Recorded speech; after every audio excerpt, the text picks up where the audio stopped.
唔該Peter，弟兄姊妹大家早晨，早晨，歡迎大家，好開心見到大家今日今日咧係我以斯拉記我哋最後一講啦，我哋下禮拜開始一個新嘅講道系列。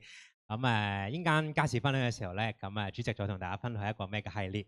咁咧就頭先我聽兩位聖章嘅弟兄分享咧，都好我好激勵激勵就係我諗唔單止佢哋服侍，佢哋喺呢個服侍即係持續咗咁一段嘅日子，係啊，即係同之前同我哋Lorraine 同工一齊服侍，咁盼望你可以代禱紀念佢哋啦，同埋即係你都可以諗下如果你喺個時間上係可以特別姊妹，你覺得係可以去考慮嘅時候，可以同我哋一齊揾佢哋啦，或者揾同工，可以認識多啲、接觸多啲一齊服侍，好嘛？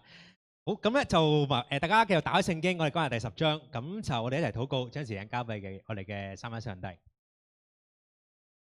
主我哋好感謝你，感謝你你坐著為王，感謝你你唔單止拯救我哋離開黑暗死亡裏邊，今日你嘅聖靈仍然喺我哋內心同我哋同在，同我哋講説話，我哋有你嘅説話成為我哋路上嘅燈同埋光，以致我哋識得點樣喺個世界去生活，因為你從來都冇掉低過我哋，所以天父求你今日正因為你係信實。求你教我哋點樣去承諾喺你面前，我哋去同其他人一齊去跟從住你，直到主你翻嚟嘅日子。求你嘅聖靈工作，俾我哋聽到行動，一齊去實踐。奉主名求，阿門。咁就有一本書咧，就出版咗好幾年㗎啦。咁但係雖然呢幾年，但係咧直至到而家都係全球銷量榜嘅其中一本書之一嚟嘅。咁就係呢本書，可能你會睇過啦。咁原子習慣 Atomic Habit，OK，可能你都睇過。咁一本係教你點樣去建立啲好嘅習慣嘅書。咁書入邊咧，其實有一個好正嘅諗法嘅，係啦。書入邊一個好正嘅諗法係咩咧？佢就話咧，真正改變人生嘅咧，從來都唔係驚天動地嘅大決定，而係每日微小但係堅持落去嘅承諾。即係佢話咧，真正改變一個人咧，就唔係啲好大嘅決定，而係你每日微小堅持落去嘅承諾。咁作者咧係 James Clear 啦，咁佢就佢自己就生活係自己一個就好一個活生生嘅例子。佢中學嘅時候打棒球嘅，打棒球。在座有邊個哋打棒球㗎？我知道 Henry，冇人有邊個玩過棒球㗎？好有棒球。呢啲棒球好快㗎嘛。咁棒球咁玩嘅時候咧，有一次咧，佢俾個棒球嘅棒打中咗，唔係俾個波喎，俾個棒球棒打中咗個面啦，係啦，然後個鼻骨裂咗啦，然後個頭後殼有個窿穿咗啊，係啦。咁醫生同佢講話咧，你可能永遠都唔會再打到波㗎啦咁。咁但係 James Clear 咧，佢冇放棄過喎，佢就有一個每日1% 嘅承諾，就每日朝早起5分鐘，每日訓練多少少，飲食調校少少嚇，就因為佢透過履行呢啲好微小、堅持落去嘅好細嘅承諾咧，佢最後咧去到大學成為佢棒球隊最佳嘅球員。我會改變，我相信大家你都會曾經講過係嘛？對自己或者可能你對其他人，或者可能你對你信緊嘅上帝，可能你講過我會改變係咪？我會改變嘅承諾容易講㗎，當每日行動就有啲困難。遇到壓力，遇到誘惑，遇到軟弱，你就會有想退縮、想逃避、想放棄嘅念頭，係咪啊？最終承諾就只係變得空談，改變就冇發生。可能亦因為咁樣咧，我哋好怕承諾一啲嘢㗎，係咪？因為你唔想得個空談啊嘛。因為咁樣嘅時候，你可能我哋好怕應承諾一啲嘢，可能係對人啦，或者對神，好怕應承咗，但係自己做唔到啊，係嘛？好怕應承咗做唔到，然後好怕令對方、令天父失望。特別係一啲建立人生命嘅嘢，我哋就好怕去應承啊！咁驚係正常嘅喎，係咪？驚係建立生命喎，係咪？嗱，即係你諗下，驚係正常，即係唔係建立做嗰件事喎，即係建立生命驚係正常。不過我想你諗一樣嘢就係，但驚而你去唔敢去承諾建立人生命咧，其實係唔 make sense 嘅。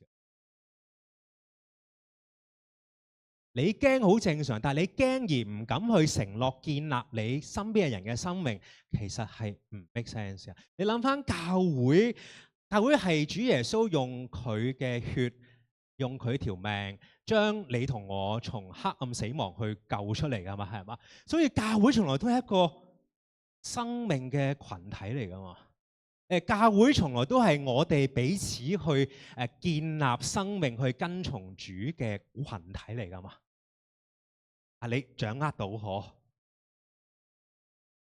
所以當我哋唔敢去承諾建立人生命，咁教會其實仲係咪教會？呢個係我哋值得要諗嘅問題，明唔明白？係啊，即係當我哋好怕去承諾去建立你身邊嘅人嗰個生命去跟從主嘅時候，咁教會仲係咪教會？活恩係咪仲係教會？呢個值得諗嘅問題，得唔得？因為今日神想到第10章，好想我哋一齊去諗嘅問題。今日以斯拉嘅最後一章，神要我哋諗一樣嘢，就係我哋點樣，唔係淨係你自己，係我哋活恩家點樣一齊咁去承諾建立人嘅生命。你記得我哋去咗之前嗰7個禮拜啦，我哋睇到神嘅恩手點樣將以色列人喺巴比倫係嘛，去帶翻去耶路撒冷去重建翻對佢嘅敬拜，俾大家睇一睇呢幅嘢。你記得呢幅嘢係咪啊？你記得嗬？即係第1章到第6章，一開始係波斯王古列神感動佢，所以佢俾以色列人翻去巴比倫。然後當時係所羅巴伯帶領佢哋第一批翻去就重建聖殿，當中有咗困難，不過最尾重建咗頭嗰6章係嘛？咁第7章開始咧，聖殿重建咗啦。就開始重建翻佢哋生命個生活嘅聖潔，所以第7章過咗80年，神就安排另一個領袖以斯拉係嘛，去翻去耶路撒冷，可以去教導神嘅律法書啊，所以就係第7章到第10章。你見到第8章開始講成全神俾我哋嘅使命，第9章講守望，今日第10章講承諾建立人生命。第一樣嘢同大家講就係當我哋要承諾建立人生命咧，承諾嘅開始從來都係從認罪開始嘅。承諾建立人生命從來都係從悔罪開始。第一點悔罪。嗱，依家9章咧，你睇一順利9章咧，當以斯拉翻耶路撒冷嘅時候咧，佢去教導神嘅律法啦，跟住佢發現咗一個問題，就係第一批翻去耶路撒冷嘅人咧。就點嘅咧？佢做咗一件生命嘅破口，就係佢娶咗外邦女子為妻，除咗啲敬拜偶像嘅外邦女子為妻，然後咧慢慢個信仰被同化，違背咗神嘅命令。所以你話我第10章第1節好嘛？10章第1節，以斯拉做啲乜嘢啊？你見到以斯拉喺眾民面前禱告認罪哭泣，俯伏喺神嘅殿面前。你記得上禮拜講過，犯罪嘅唔係以斯拉，咁佢做咩認罪係嘛？你諗下，做錯嗰個先認嘅啫，係咪？你冇做咩認啊嘛？係咪？但係犯罪唔係以斯拉，但係佢就而家認罪，因為你記得上禮拜講過話，以斯拉去睇個群體係整個係我們嘅。佢從來唔係睇佢自己嘅，佢係睇我們，係睇彼此。所以作為領袖嘅佢就真誠地去悔改，真誠去悔改。你諗下咧，當一個領袖喺神面前、喺人面前去公開去承認生命嘅破碎嘅時候咧，聖靈就會喺人生命會工作嘅，會開啟人嘅心。所以你望下第10章第1節嘅後半句，當以斯拉禱告認罪哭泣俯伏喺神嘅殿面前之後，發生啲咩事啊？有一大群以色列嘅眾人，包括有男有女有小孩子，做乜啲乜嘢啊？喺以斯拉面前聚集做啲乜嘢？你見到做啲乜嘢啊？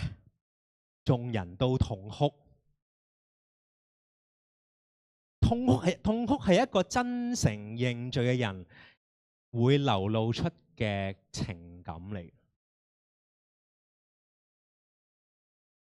可能你都試過有好多事情喊過，但係痛哭係一個真係認罪嘅人會流露嘅情感。就算可能冇流眼淚落嚟，但係都一定有嗰份痛心嗰份嘅情感，係咪啊？因為意識到自己嘅行為唔係只係做錯咁簡單，而係知道自己嘅做錯傷害緊對方，損害緊對方對你嘅信任，損害緊段關係，係嘛？可能你都經歷過，當有啲人得罪你嘅時候，有啲嘢你覺得冇問題，但有啲你好痛，係因為點㗎？係因為佢做嘅嘢損害緊你對佢嘅信任，係嘛？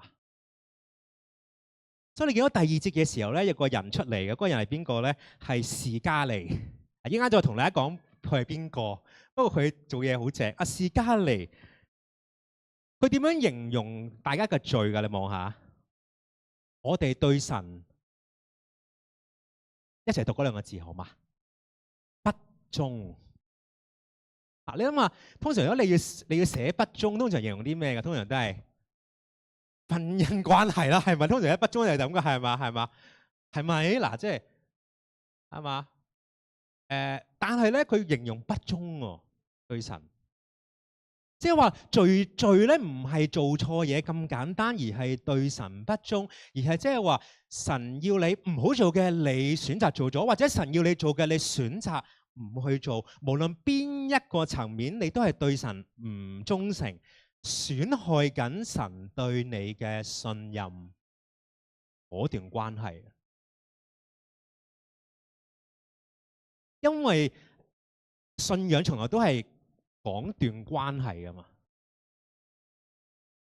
如果唔係你係咪？你今日唔會翻嚟教會㗎，係嘛？即係如果信仰係只一個知識，你翻去自己讀聖經就得啦，係咪？但因為信仰咧，我哋明白咗從來都係講關係㗎嘛，係咪？我哋一齊同天父嗰份關係。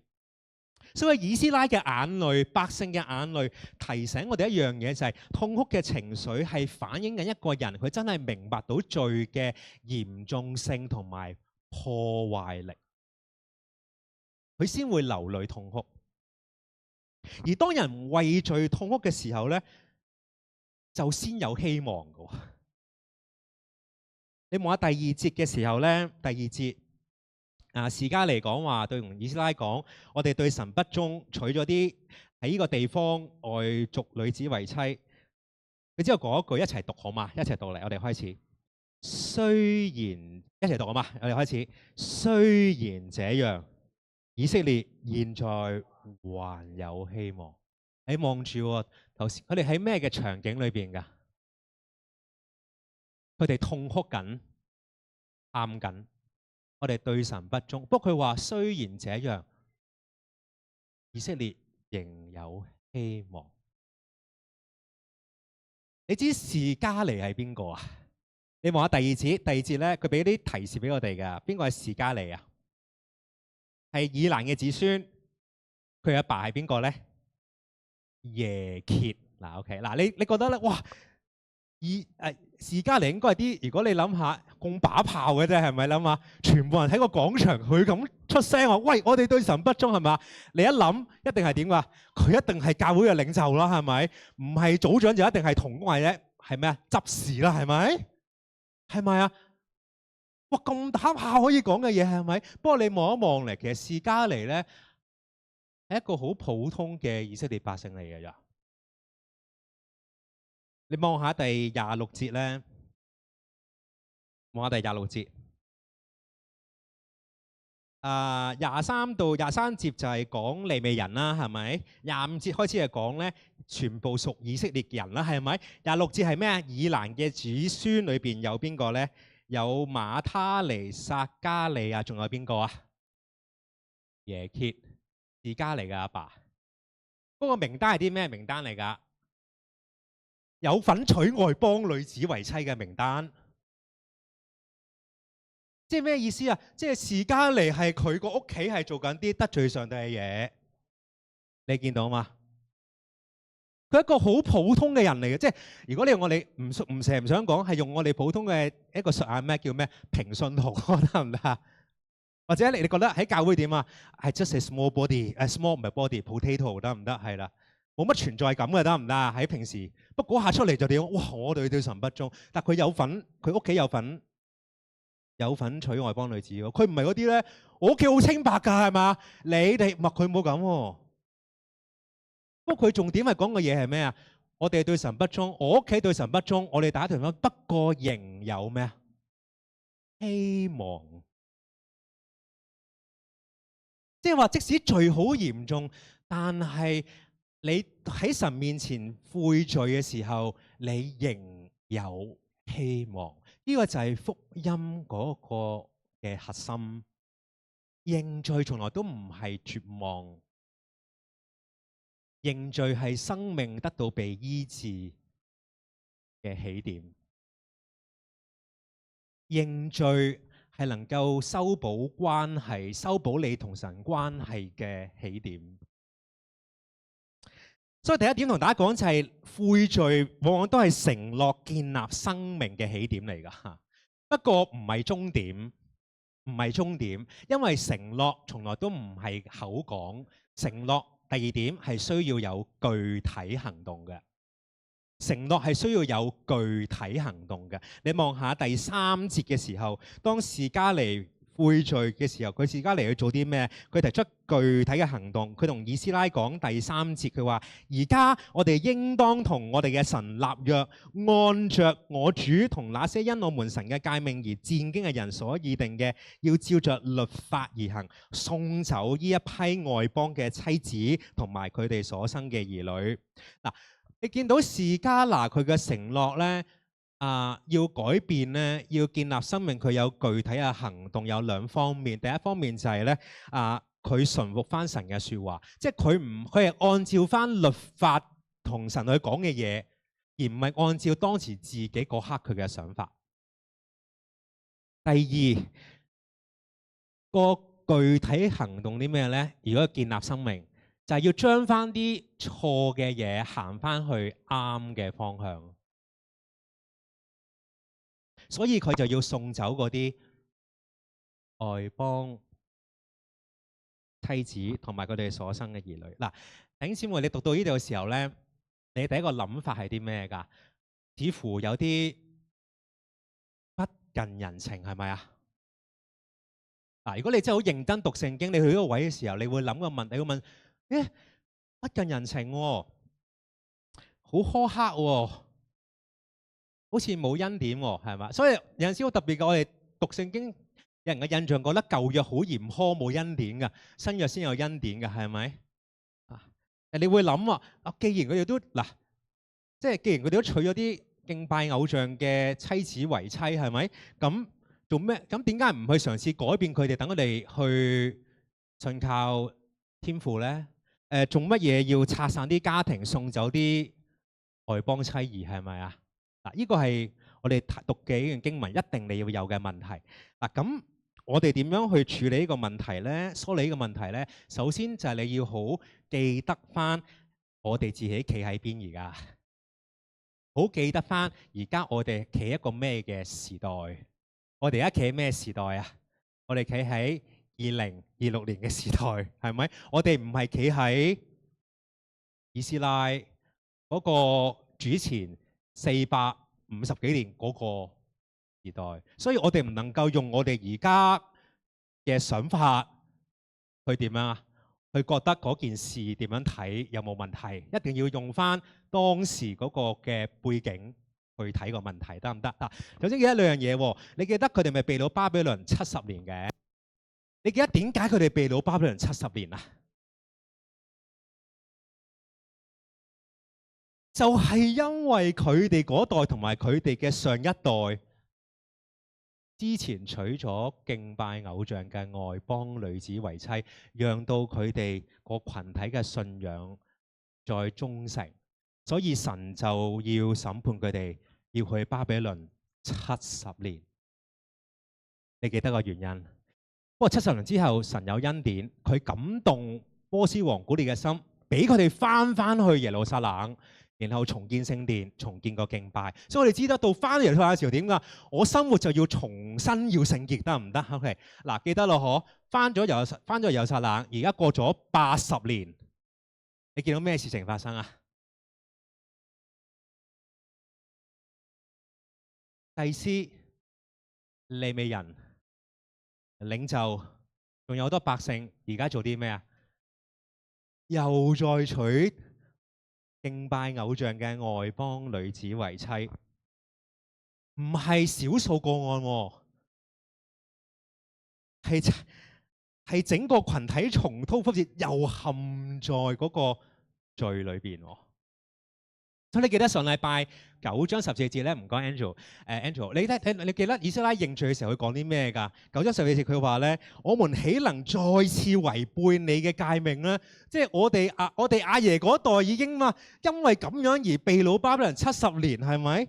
做啲你認為好憎恨嘅事情，若我們這樣行，你豈不發怒毀滅我哋，使我哋冇人存活咩？即係意思即係話。你明唔明個問題就係喺翻嗰年啊？所以如果為咗要讓剩翻低嘅以色列人能夠唔好被神棄絕，能夠仍然存活，就要阻止偶像崇拜。而喺當時嗰個情況下，唯一能夠阻止偶像崇拜最徹底嘅方法同埋行動係啲乜嘢呢？喺上帝嘅要求當中，就係你要送走偶像崇拜嘅妻子同埋佢哋所生嘅孩子，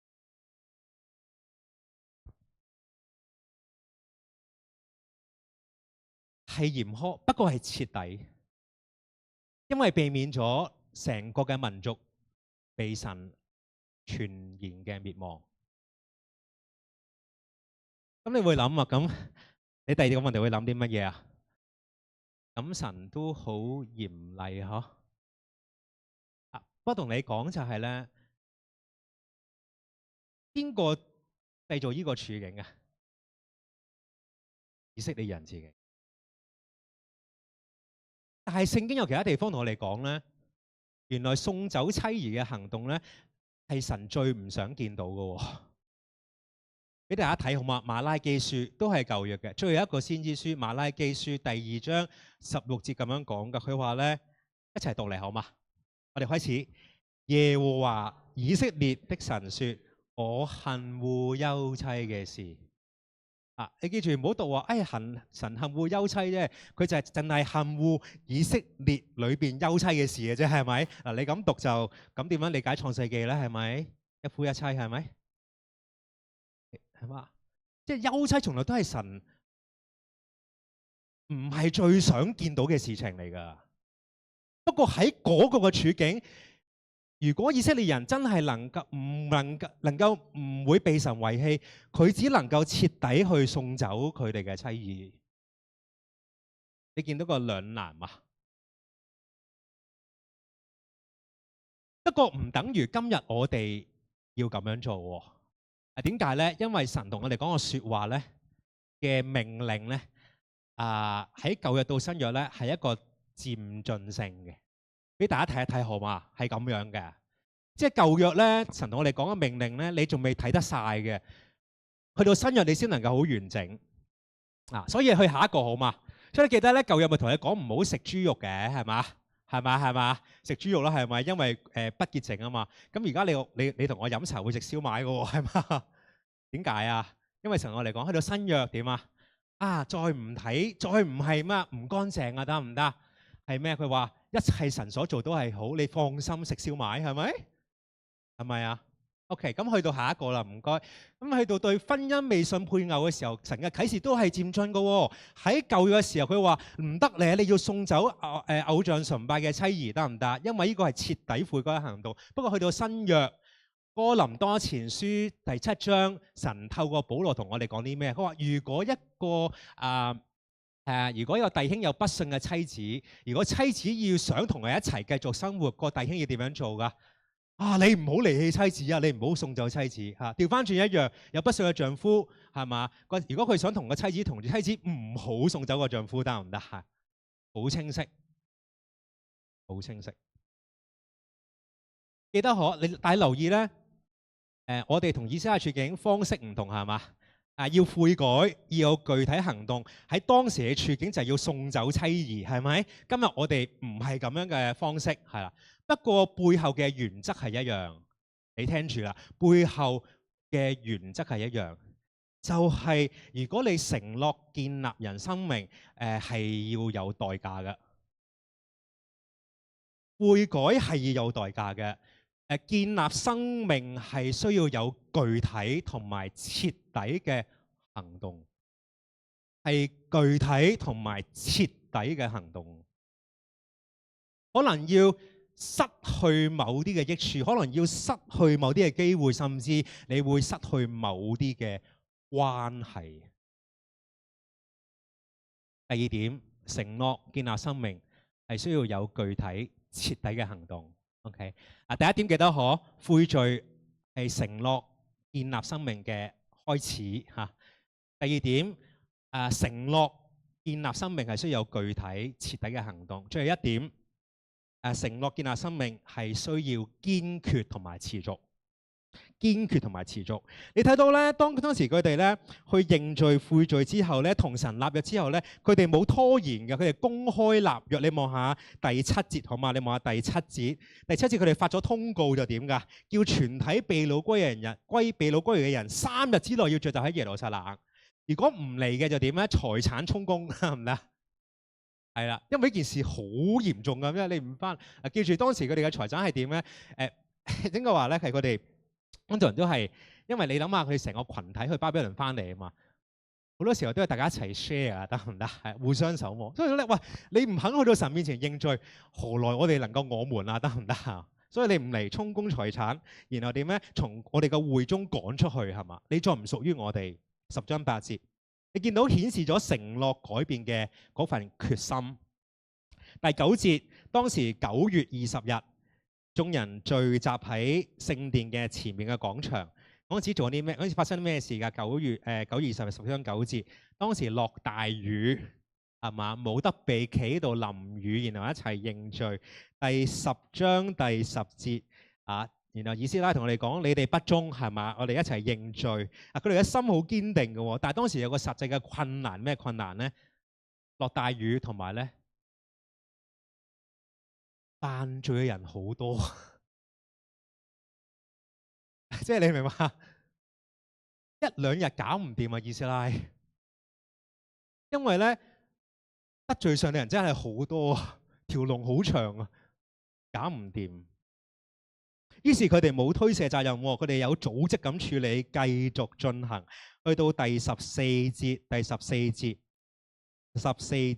佢哋讓我哋嘅領袖代表全體群眾站喺耶和華面前，所有在我們嘅城中娶了外邦女子為妻嘅人，也要在指定嘅日期同本城嘅長老同埋審判官一齊嚟解決呢件事，好使神因這事所發嘅烈怒離開我們，得唔得？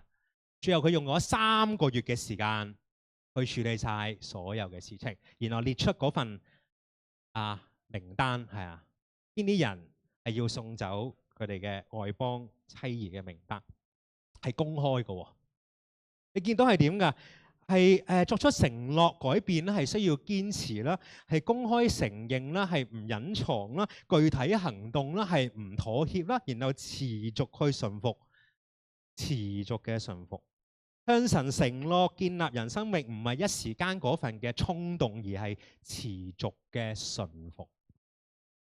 大家仲記唔記得主耶穌去到新約嘅時候，佢同我哋講一個你要跟從我嘅要求啊？有冇印象啊？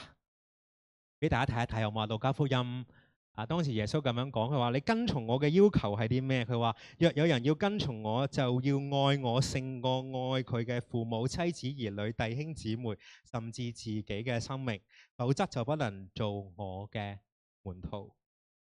凡不背起自己嘅十字架跟從我嘅，就不能作我嘅門徒。耶穌講一個好簡單嘅要求，一個要求嘅啫，就係你要擺我為先。門徒英文係 disciple 希臘文個字係 mathetes， 俾大家睇睇好嘛？ mathetes 係咩意思咧？其實係學徒嚟嘅啫，即係你喺街度見到啲車牌貼住嘅學咧，嗰啲就係門徒啦。不過跟住啲駕車師傅嘅門徒得唔得？係啦，係啦。不過我哋唔會擺個門徒嘅字，我擺個學字得嘛？明白學緊嘢啦。OK。嗱，咁我想大家咧用2分鐘時間，同你身邊嘅朋友討論一個問題，傾下偈得啦，好嘛？放膽傾下偈啦，2分鐘嘅啫，傾個問題好唔好啊？我想問你喺學習嘅過程裏邊，你點見到你自己學到嘢？唔係學到嘢 ，sorry， 學緊嘢係啦，我專登 highlight 咗嘅，學緊嘢，俾你2分鐘好嘛？2分鐘，放心，我翻嚟唔會問你噶，你可以隨便講好嘛？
好，我哋翻嚟啦，好嘛？放心，我話唔會問你嘅，我就唔問你啦。咁你點樣見到自己學到嘢咧？我估計你應該覺得你有嘗試去實踐出嚟啦，係咪？係嘛？哪怕係做下失敗咗，但係你都嘗試有實踐啦，係咪？係嘛？做到嘢係嘛？即係你有實踐，即係表達緊你學到啲新嘅嘢，係咪？我想再諗一諗喎。當你實踐你學緊啲新嘅嘢嘅時候，個過程一定需要有一個環節做啲咩咧？就係你要掉低啲你舊嘅嘢。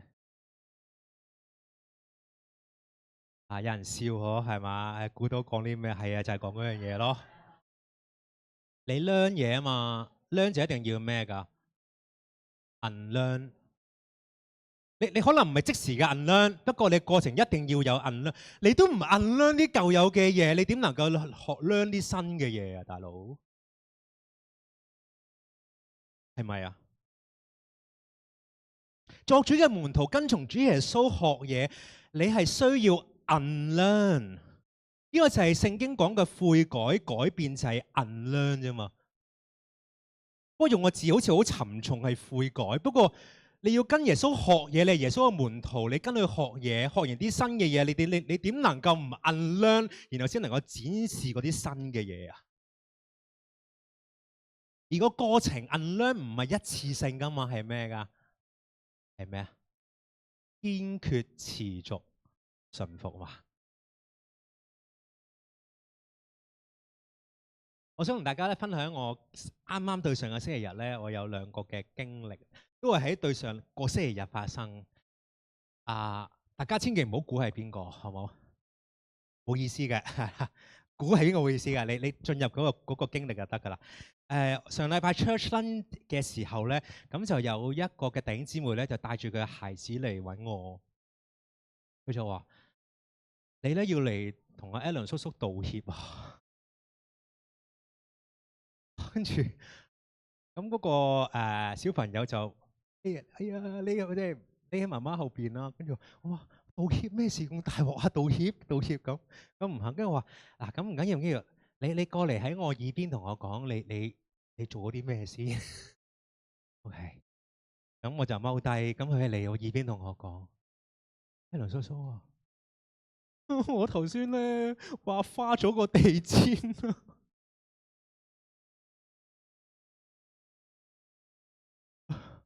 兒童房嘅地氈，跟住喊晒咁，咁我就攬住佢30秒。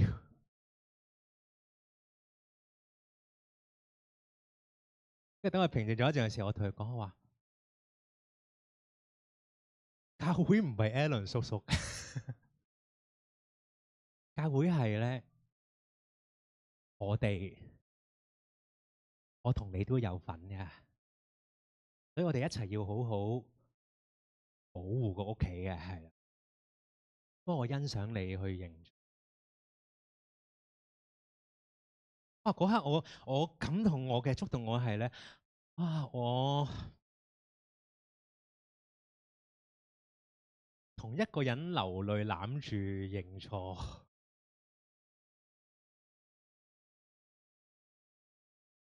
你記住我唔係企喺度嘅，我仲要跪低嘅，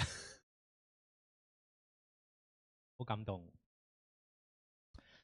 我哋嗰日出生之後咧，我哋啱啱嗰個禮拜，我哋一班嘅成長小組嘅組長同埋啲受訓組長一齊有個訓練嘅時間。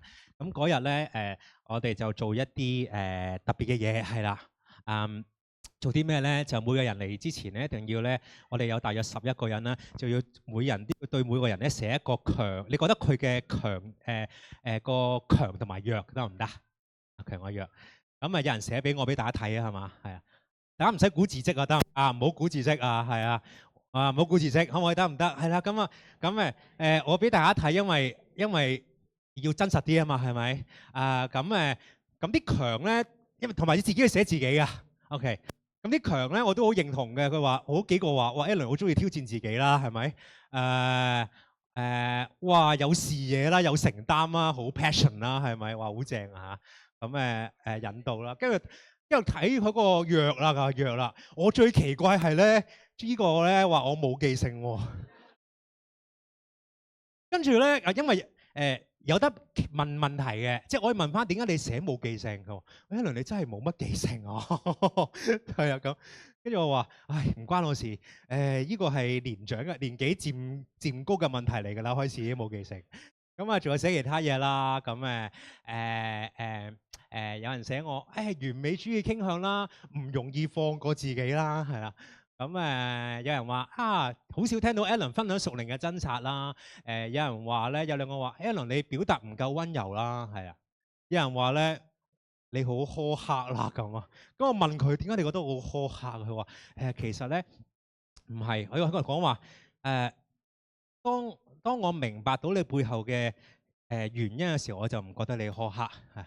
但係我哋咧好戥你唔抵就係有好多唔認識你嘅人咧，覺得你好苛刻噶嘛。因為我唔係好認識你背後嘅原因或者你嘅動機係啲乜嘢，覺得好苛刻。係啦，有人寫我迴避情緒啦，係嘛？迴避情緒。同大家分享咧，其實咧係正嘅地方係即係我可以一個下晝可以同我一齊服侍嘅人能夠建立生命咯。其實頭先同大家分享呢兩個嘅經歷，我好想俾大家見得到，其實主嘅愛喺活恩家，其實佢做緊嘢咯。喺活恩家係有人好驚，但係佢好敢行一步去建立人生命咯。你都得㗎，其實